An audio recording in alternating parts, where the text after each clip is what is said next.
Častá otázka, čo dostávam, je, že ako prestať riešiť, čo si o tebe ľudia myslia, alebo čo ľudia o tebe hovoria. A ja sa veľmi snažím byť taký človek, na ktorého môžem byť hrdý. A to bohužiaľ v tomto svete ide ruka v ruke s tým, že nebudeš obľúbený. A myslím si, že skoro každý, kto je obľúbený, tak nie je správny. Pretože ľudia neobľúbujú správnosť, ale slabosť. Obľúbení vedia byť len tí poslušní. A ja robím všetko preto, aby som nebol poslušný. A neravím byť na silu neposlušný, vravím žiť tak, ako veríš, že je správne. Bez ohľadu na to, či si poslušný alebo nie. Chcem teda povedať set pravidiel, ktoré ti pomôžu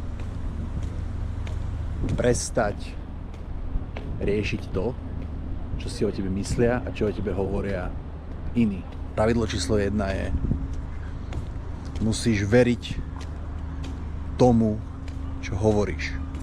Všetko okolo teba, čo voláš svet, je vytvorené ľuďmi, ktorí nie sú múdrejší ako ty.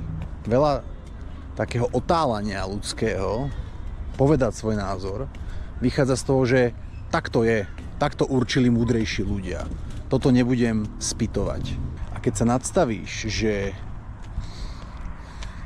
tí ľudia, ktorí vytvorili svet okolo teba, od teba nie sú múdrejší, tak zrazu budeš veriť tomu, že možno ty si ten Galileo, že možno ty si ten, ktorý má ten správny názor, aj keď celý svet hovorí ten opačný. Každú vec, čo dnes považuješ za správnu, za normu, za konvenciu, za axiómu, tak niekedy ju nejaký človek povedal prvýkrát. A celý svet si myslel, že je kokot. If you have a good why, you can bear almost any how. Ak máš dobré prečo, dokážeš zvládnuť skoro každé ako. A toto je úplne kruciálna časť. Ak veríš, že tvoj názor je správny, ak veríš, že robíš niečo správne, ak veríš, že tá final destination je správna, tak dokážeš ustať každú cestu do tej destinácie. Dokážeš ustať každú prekážku.